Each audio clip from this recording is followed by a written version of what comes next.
I've always been fascinated in how one digital transformation might succeed while another one that looks similar on paper might fail. What are the reasons why a project succeeds or fails? That's what I want to talk about here today.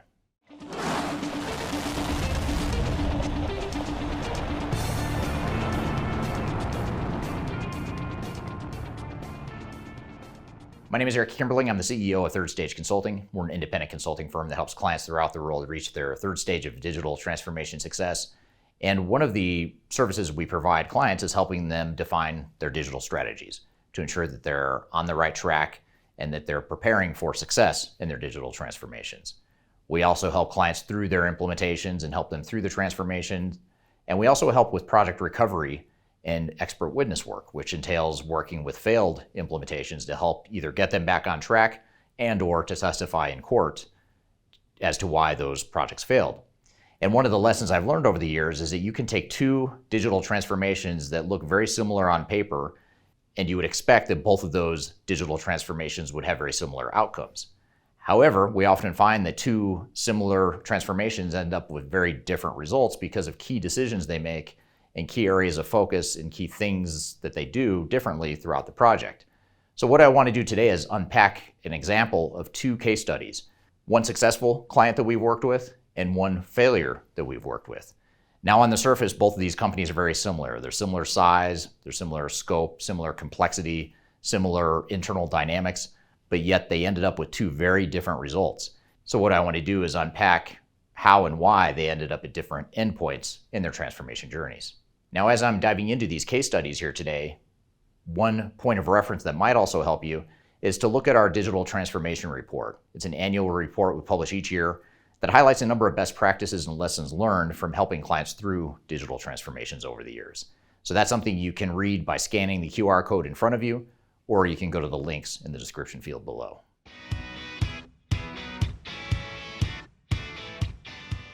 So first, let's talk about each of these two companies on the surface and what these two companies are all about. Both of these companies that I'm going to talk about here today are for-profit, and as you'll see, they're very similar on the surface, but as we get into the details of what each of these companies did during their digital transformation, you'll see that despite their similarities, the way they executed their digital transformations were very different. So first, we'll start with the failure case study. This particular organization is a $15 billion utility, which means there's a lot of complexity in their operations, a lot of field services, a lot of crews that need to be managed, a lot of inventory, a lot of regulatory pressures, a lot of different dynamics that make this a complex organization. This organization also has about 30 locations throughout North America. They happen to be based in the North American region where I'm based. Our organization works globally, but this particular client is in North America. They have 30 locations, and most of their growth came through organic growth. And by the way, they have about 20,000 employees. So on the surface, large, complex organization, multiple locations, a lot of organic growth. Now on the successful case study side, what we're going to talk about here is a similar company, a little bit different, but similar. It's a $20 billion organization. So still large, a little bit larger than this one. So strangely enough, larger organization, even more complex than this one, yet they're more successful than the failure. I'll come back as to why that is. $20 billion, roughly 40 business units throughout North America, and most of their growth has been through M&A, mergers and acquisitions. So in other words, they grew to this size primarily by going out and acquiring other organizations. And just as a side note, this organization had roughly 25,000 employees. So again, similar companies. This is actually a manufacturing organization, so slightly different industry. This is a utility, this is a manufacturer. So I'll clarify that here, that this is a manufacturing organization. They manufacture commodity products, raw materials for a lot of other manufacturers. And now the question becomes, how can two companies that look similar size, similar scope, similar complexity, how can two companies have such different outcomes and different results? That's what I'm going to get into next.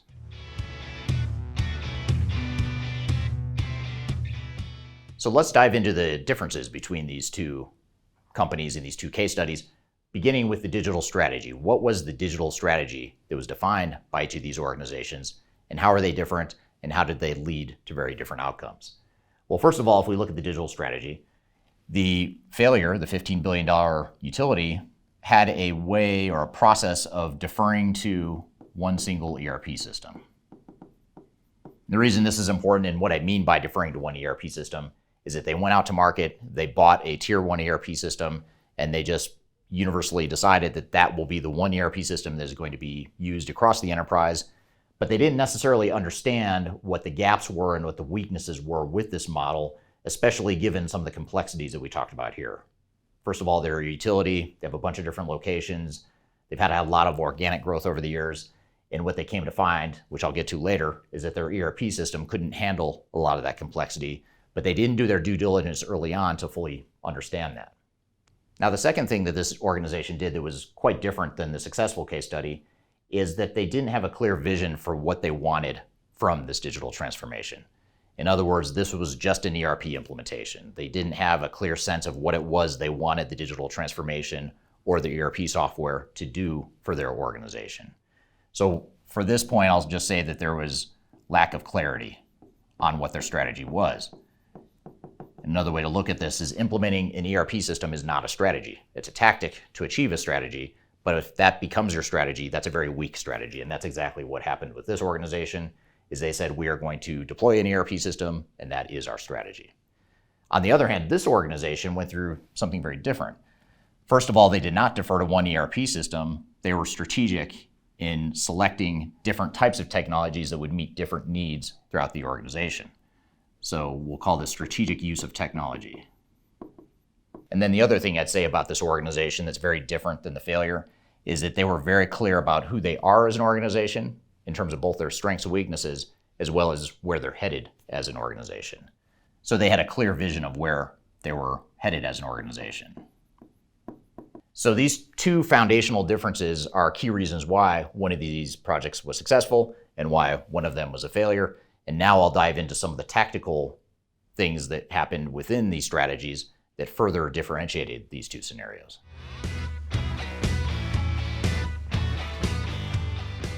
So let's dive now into executive involvement. How did these two organizations act differently in their execution of the digital strategy as it relates to executive involvement? Well, starting with the failure, one thing that this organization did is they fully delegated the project to the PMO. PMO stands for Program Management. A lot of larger organizations have an internal PMO group that manages projects. And when I say they fully delegated the project, it may on the surface sound like, of course, the executives delegated the project. They need to do that to some degree, and I agree with that. But there's a fine line between delegating too much and delegating enough, but still having your hands involved where you need to. And in this case, the organization took very much a hands-off approach, and that's worth noting as well. So very hands-off in terms of how they managed the project. They didn't have clear expectations for the project. They didn't really get involved in any sort of significant decision-making as it relates to the digital transformation. And then the other thing that really haunted this project here is that the executives themselves were highly political and misaligned. And the reason this is so important is because this creates a significant headwind for an organization trying to go through transformation. If your executives are infighting, which they were in this case, there's a lot of infighting and backstabbing, and or they're not on the same page, they're not aligned, they're not headed in the right direction, that is going to create a lot of problems that trickle down throughout the organization and ultimately to the digital transformation. So this backdrop from an executive involvement perspective are very difficult for this organization. Now let's shift gears and look at the successful organization. This manufacturing organization had a very different level of executive involvement. They were hands-on involved. And when I say hands-on involvement, I don't mean micromanaging, I don't mean lack of trust. I mean they were involved in making key decisions around their business, improvements to their business operations that they wanted to pursue, scope changes, organizational changes. They were heavily involved in making those decisions and making sure they were all aligned before they moved too far down the path of a digital transformation. And then the other thing that gave this organization a lot of tailwinds instead of the headwinds that were experienced here is that the organization was very much aligned. The executive team was aligned. They just had a very common goal. Their culture was very strong, and they had a way of rowing in the same direction. So high degree of alignment. Now I'll stop here for a second and point out that this organization had the benefit of having this foundation in place before they started their digital transformation. This organization did not. One word of advice I would give to this organization is they should have spent more time on this line item right here before they started going down the path of further digital transformation. Without resolving this problem, these other work streams and these other things that might happen during a digital transformation were highly unlikely, if not impossible, to succeed within this organization.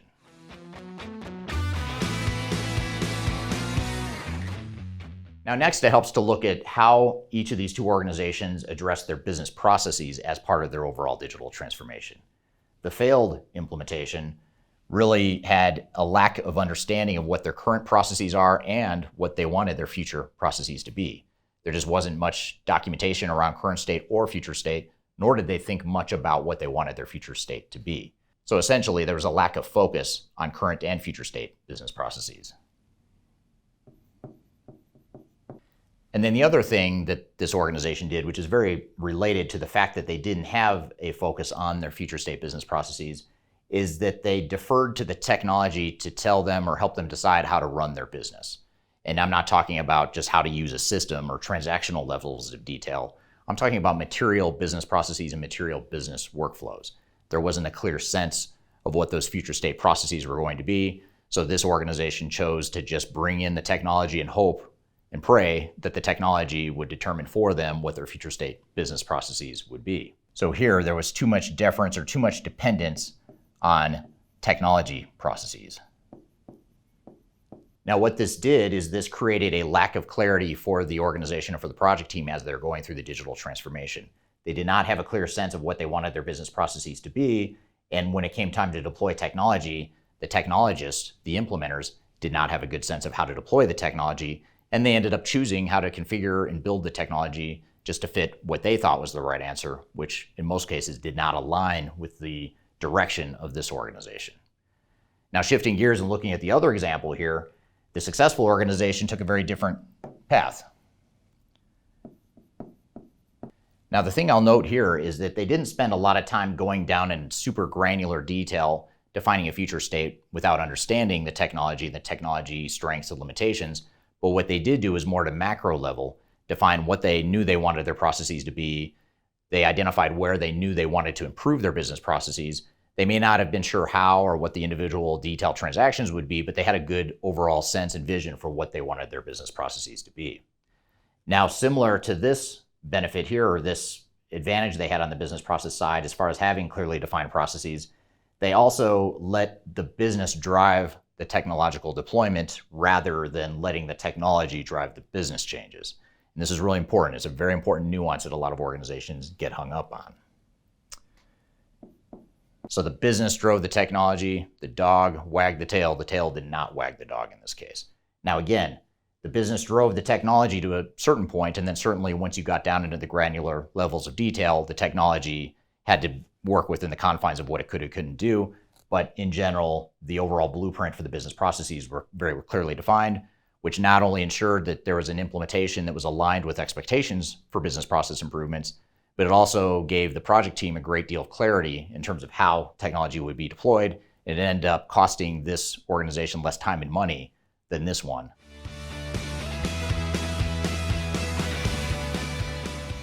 Now, when we look at the organizational change or the people side of the equation, there was two very different scenarios in that regard as well. This particular organization, the failed organization, viewed training as the sole, one and only work stream within organizational change management. So there was an overdependency on training and a myopic view of organizational change management as simply being training. The other thing that was a challenge here is that the organizational change team, because of all the problems that had started earlier in the process and some of the problems that were created by these other misalignments that we talked about, is that the change management team was oftentimes working towards a moving target. Because there was so much chaos and change in direction and lack of clarity in some of these other work streams, change management activities were very difficult, and they had trouble getting traction because they themselves didn't fully understand what the changes were and what the impacts of the organization were, what the future state business processes were going to be, largely because the overall project team didn't understand that either. No one really understood what it was going to be. So that made the jobs of the organizational change team very difficult. So we'll just call this moving target. And then a third thing that's worth noting that I already mentioned is this misalignment that we saw at the executive level. That misalignment trickled down to the project team as well. So there's a high degree of misalignment across the organization as well. Now, if we shift gears and look at the successful organization, again, very stark contrast compared to the failure. This organization took a comprehensive view of change management. In other words, they didn't depend solely on training to enable the change. They looked at everything from the way the organization was going to be designed, how the IT organization would need to evolve to support the transformation and the post-implementation. They looked at what the change impacts were and how they could start communicating those changes. And another thing they did that was very important is that they baked change management into the overall leadership roles throughout the organization. In other words, they didn't rely solely on a separate change work stream or a separate change activity or team. They embedded change activities throughout the leadership of the organization. So the changes were leadership driven rather than change team driven.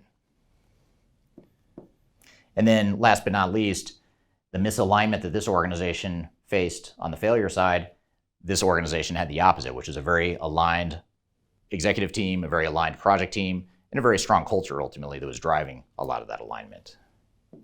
So alignment was an important backdrop that this change team and this organization was working from. So you can see very two different scenarios from a change perspective as well. So one of the biggest contrasts between these two organizations is on the program and vendor management side. In other words, how each of these two organizations took ownership of the overall project and how they managed the overall project. Those were two very different scenarios. This organization, the failed organization, took sort of that outsourced mentality that they were going to let the vendors drive the project for them. And similar to being vendor driven, there was also a lack of ownership that came along with that, or a lack of internal ownership, I should say. And finally, the program management itself was focused on one work stream, primarily the technology work stream. It did not include or have in the purview of program management some of these other work streams, change management or business process management, executive alignment, even just making sure there was strategic alignment, data, architecture, all the different work streams that go into a digital transformation looks like this, but this organization focused on one myopic view of the overall program. So it was very much a technology implementation versus an overall program. Now, on the other hand, this organization took a very different view of program management and vendor management. Here, the program management was driven by the client themselves, the organization. They drove the project and they managed the vendor very effectively. So in other words, they managed the vendors. The vendors did not manage them. This is a really important unhealthy dynamic that you typically see in other cases that you did not see here, which is most organizations, because they're not the experts, feel like they have to defer to the software vendors and the experts, the outside experts. In this case, they did leverage experts, including third stage and including the technology vendors, but they knew exactly how to manage those resources and those experts. They did not allow the project to get out of control, and it did not turn into an open checkbook as it did over here, because over here, the vendors were managing the project, and there's a lot of things happening within the project that benefited the vendor but did not benefit the client. That was not the case over here. In fact, just to give you a quick example, this organization here decided that they wanted to slow down the project and extend the timeline, not because they didn't want to be aggressive, but because they knew that the cultural changes and the operational changes they were trying to go through were going to take more time than the technology. So rather than just going at the same run rate for a longer period, they went to their vendors and said, we are going to throttle back and cut back the monthly run rate and extend the project. Vendors don't like that. Don't get me wrong. They do not like that because that hurts their revenue. It defers their revenue beyond what they'd like. But that was the right answer here. And that's exactly what this company did that was very different from this one. So they managed the vendors. They had very active ownership in the overall project. So there was no question as to what they were deploying or why they were deploying it. The business owned this overall project. So when it came to program and vendor management, we had two different scenarios. So now the question remaining is, how did these two projects evolve and what was the outcome of these two very different projects? And I'll cover that next.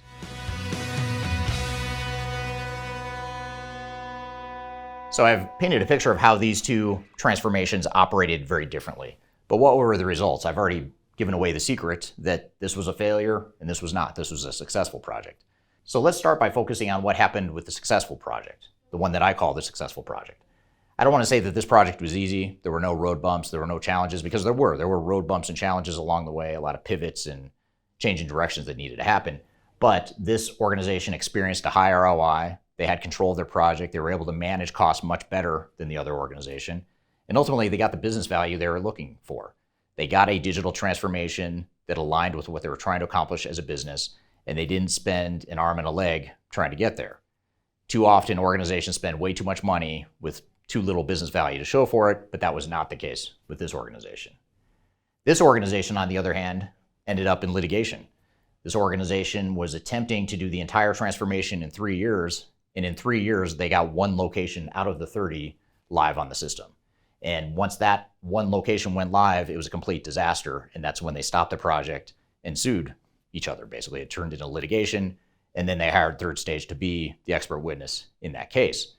So two very different results, but again, back to the top line here, which is on paper, they look like very similar companies. Other than being in slightly different industries, they're very similar size, scope, magnitude, complexity, their aversion to risk, their aversion to change. All the things were very similar on the surface, but the way they executed their digital strategies and their digital transformations could not have been much different.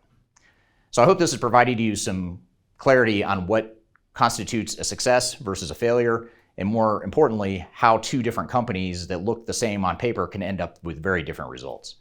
Now, for more best practices and lessons learned around what constitutes a success versus failure in digital transformation, I encourage you to read our book called Lessons from 1,000 Digital Transformations. This book outlines some of the best practices and lessons and how to make your digital transformation more successful. You can read that by scanning the QR code in front of you, and you can also go to the link in the description field below. So I hope you found this information useful and hope you have a great day.